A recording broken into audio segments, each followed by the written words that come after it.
welcome back to the Coaches Show, everyone. My name is Eric Pesolano, as always, joined by Mike Perkins, the head coach and general manager of the Bozeman Icedogs in the NA3HL. Coach, it's been a minute. How was your Thanksgiving? Yeah, we had a good Thanksgiving. Kind of hung out at home and had some home cooked food and enjoyed ourselves. Yes. Did you guys do anything with the team during the holiday? Most of the players were spent time with their billets, or if they live close to Bozeman or in Bozeman, they were with their families. So the guys obviously had some home time with some locals and their billet families. So yeah, everybody was taken care of. They all enjoyed their day. We practiced in the morning. The Wilkinson family brought in some food in the morning, made some egg casserole or a hot dish, depending upon where you're from. And then the guys ate that up and went home and ate some more for Thanksgiving and watched football and laid around a little bit, and then came back and played the next night. All right, hopefully they weren't weighed down too much. All right, and most important question is what's your go-to Thanksgiving dish? Cornbread dressing. Oh, I didn't expect that. Hold on, I'm taking it in. Yeah, well, I never ate that as a kid, but when I was in Texas, and of course I married a Texan, they like cornbread dressing, and of course my wife likes to remind me, stuffing is what actually goes inside the bird. Dressing would be prepared outside the bird. So I'm just trying to stay with how it's supposed to be. We're just here to provide accurate information. Yeah, Journalism 101. Good on you. I'm trying. Well, like I said, hopefully nobody was too weighed down. You had two games against Badlands that following weekend. You split the two games with the Sabres. How did you assess your team's performance after those two games a couple of weeks ago? Yeah, I mean, it's interesting. Badlands, they're well coached. I think we match up with them pretty well. All of our games have been fairly close with them. And then, Friday night, it felt like maybe had a little bit of a lackluster effort, and then came back Saturday night and really kind of took it to them. So we felt good about that game, but we got to be more consistent, and especially when it comes to teams that Badlands, we're battling for a playoff spot with right now, and those are 4 point games, and to go, split a weekend with them is, doesn't give us any advantage at all. Yeah, it's like a waste of time. You just cancel each other out. Okay, then coming into this past weekend, I want to focus on Friday first because obviously Saturday was a really big night. But Friday against Butte, 3-1, the Irish came out and got you guys. How did you feel like the team came out to start that game? You went down 2-0 in that first period. Yeah, it's really kind of been the tale of our season is we can put two periods together, and whether it's on the front end or back end, and if we could find a way to put three periods together, we'd be a pretty darn good hockey team. But that didn't happen Friday night, and Butte took advantage of it in the first period and got two goals, and we just could never get our way back into the game. I thought they played well, and we just didn't have an answer and their goaltender made some saves. I don't think we did a great job of getting some grade A scoring opportunities, but we spent a lot of time shooting pucks into them. You and I talk a lot about stats and how they get recorded, and we know how that works in hockey. The only thing I had to go by was the stat sheet. Looked like you guys outshot them 40-23. Did you think you outplayed them and just couldn't finish on your opportunities? In fact, statistically, yeah, we were on the better end of the majority of stats. Hmm. In fact, the TPE showed that we outshot them, I think, 51-25, Oh, even more. which was the actual stats. Hmm. Um, and by that itself, just went to show that we really weren't getting the scoring chances that we needed to put the puck in the back of the net. In a game like that, where you feel like you have the momentum or you feel like you have the upper advantage and the puck just isn't going, what's your message to the team during a game when that's occurring? Patience, and I think that's really kind of been our message throughout most of the years, to be a little bit more patient from a scoring standpoint. When you overpress is when you start to expose yourself on the defensive side, and that's when teams can go down and get a goal. You see it plenty of times, whether it's the NHL or this level of hockey, that a team will be putting a lot of pressure on an opposing team, and then all of a sudden the opposing team picks up the puck, goes down the other end of the ice, and puts the puck in the back of the net. Mm, And that's really kind of how I felt Friday night. I hate those games. Oh, it's the absolute worst. Well, Saturday night, you Yeah. backed it up with a great performance. Look, they've been the thorn in your side. You know it. We all know it. Helena beat you guys 20 times in a row. That streak is now over. You beat them 3-2 on Saturday night. First, I want to get your feeling of finally getting over the hump and taking down the Bighorns. Yeah, I mean, obviously it's nice to get a win like that. I think again, like we talked about, putting 3 periods of hockey together, 60 minutes together, was the key to our success. And I give all the guys a ton of credit. Our defense core was great. Our forwards were opportunistic. Our goaltending was awesome. So I think, from that standpoint, that's the kind of hockey that we can play when we put it together. And if we want to move forward and make a run for playoffs, that's what we have to do. You trailed 1-0. You trailed 2-1. Eventually tied things up. Got the game winner in the third from Avery Martin. In the intermissions, when you're down a goal or maybe it's tied, and you realize the team just keeps battling back. What do you tell them to make sure they stay on the top of their game? We talk about being resilient, and that's what we were on Saturday night. They got the first, we got the second. They got the third, we got the fourth. And then we were patient and waited them out, and we blocked a ton of shots, and had some timely saves in the net. And then they made a mistake and they turned the puck over, and we turned it around, and Avery got past their defenseman, tried to pinch in the neutral zone, and got in on a 2-on-1, and their defenseman kind of leaned towards the weak side and gave Avery every opportunity to shoot to the far side, and he buried the puck, and that was really the tail of the tape. Yeah, we had to bear down at the end of the game to really they pulled the goalie, I think, with like 2:20 left in the game, but we found a way to grind it out. We made some. Again, Russell made some key stops in the net. Our defense blocked a ton of shots, and then we really ground the puck in the corners as well. In fact, the last 20 seconds of the game, Devin Bruns was really good and pinned the puck on the boards and held it there, and basically gave them no opportunity to get the puck out and get to the front of the net. Yeah, he held it down there for like a good 15 seconds too. That was pretty good. Yeah. I Yeah. was, Well, it was a key face-off win by Alex Brello, and then Brunsey did a great job of getting in there and pinning it on the boards. okay, so you and I talked about this a couple of nights ago. For the first time this year, I didn't have any broadcasts I had to conduct on Saturday night, so I was actually able to watch your game live. I'll go back and watch clips after it's over because I'm usually working. But this is the first time I got to sit down and watch a game live from start to finish. I don't know if you know this, but in that last minute and a half, 2 minutes when their goaltender was pulled and you guys kept throwing it down the ice and there were a lot of icing calls, trying to get it into that empty net, couldn't quite get it to go. I could see you on camera on the broadcast moving around a little bit more than you normally do on the bench. Were you kind of feeling it a little bit that maybe we're finally going to beat these guys? No, I think at that point I was really trying, just considering and talking through with guys on the bench, that if they got out there, is just to gain the blue line and then gain the red line, Mm, and not really try to look to send the puck down the ice. Now it didn't hurt us, and the faceoff that comes back turns into a 50-50 battle. mm. And unfortunately, Helena had won several faceoffs in the offensive zone late until Alex Brello came in and really iced it for us. But yeah, the perspective and the approach on empty nets in today's game has really changed. In the old days, we used to talk about, hey, don't shoot the puck until you get over the red line.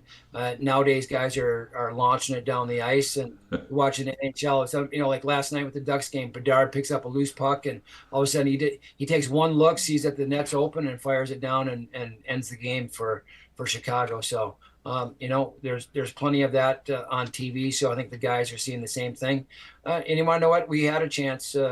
Seth Hansen got the puck up the ice, and almost had an opportunity to get the puck into the open net. Unfortunately, it didn't go, which would have really iced it for us. But we found a way, and that's really the effort that we're looking for from our team, and we need more of that moving forward. Talk about Brello getting the face-off win to pretty much ice the game. Well, somebody else who helped ice the game was your goaltender, Russell Newman. He had a couple of stops there in that final minute to keep your team out in front. Talk about his performance in the game from the other night. Yeah, there was one save late where they got in on a 2-on-1, and the guy, it was a right-handed shot that came in off the side. And he tried to lift it up over his shoulder, and he made a great save. And really, that was, it was great to see Russell get that save, and then obviously get the win. He's a big part of what we do here, and he's been a welcome addition. And we got him a little bit after the start of the season, and a fine young man, and we're really proud to have him here in Bozeman. And you know what? We're going to sit down and chat with him right now. All right, Russell Newman joins us here on the Coaches Show. Russ, thanks so much for taking the time out. How was your holiday? It was great. Yeah, I was able to go back home to Billings and see some family over the holiday, and then had a treacherous drive back to Bozeman. The weather was pretty bad, but I made it just fine. So yeah, it was good. We talking rain? We talking snow? What were we talking about? It was all the above. It was raining in Oh, Billings, and it was snowing when I got to Livingston. So yeah, it was a good it was a good drive for me. But yeah, I mean, glad I just made it. So. yeah, glad you made it safe. Absolutely. All right, what's your go-to Thanksgiving dish? What are you jumping after when you see the spread on the table? My grandma makes a great like a fruit salad, which is Oh, like I don't know what she puts in it, but it's so good. So this and is her secret recipe. most of the time you don't want to know. Doesn't matter, just as long as it tastes good. Yeah. All right, let's talk about your performance over the last couple of weeks. You started both wins the team has had since our last show, the one against Badlands, and then on Saturday night against Helena. Walk me through the game against Badlands. I know you got hurt after a couple of periods and had to leave the game, but how are you feeling after the first period or so settling into the game? Yeah, I mean, our team's had a hard time playing, 3 periods, but I know that I just gotta, stay dialed and let the team work, and if I give a team a chance, like we really have a chance in that third period, especially that game against Badlands, the first game, right? And we had a couple of bad turnovers the first period, and that's just the time to shine, right? Time to look good, time to big for the team, right? But after that first period, we really settled in. And in the second period, I didn't have to make any big saves. I was just kind of in there. Everyone, D was blocking shots. We were getting pucks deep. It was a good team game. And then unfortunately, I just got hurt after that. And Jack came in, coming in cold's really hard. And, all props to him. He finished the game and made some really timely saves.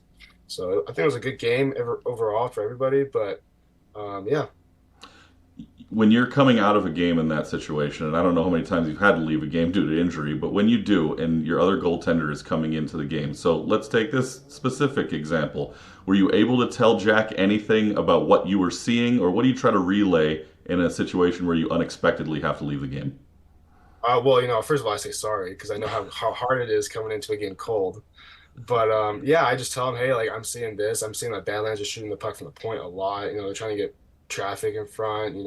All those things. And he's like, yeah, I know I play Badlands. Like he knows what's going on. Right? He's played all these teams. But yeah, and especially that one game, they really tried, taking puck from the corner, stuffing it in front of the net, and he really locked it down and played well. I'm, excited he was able to win. He get me on the win column for the team. So. And Saturday night against Helena, obviously it had been a long losing streak for you guys against them. You're a little new to this, thorn in the side. It was like Yankees Red Sox for a long time when the Red Sox couldn't get it done. But you guys get over the hump. You make some big saves in the end.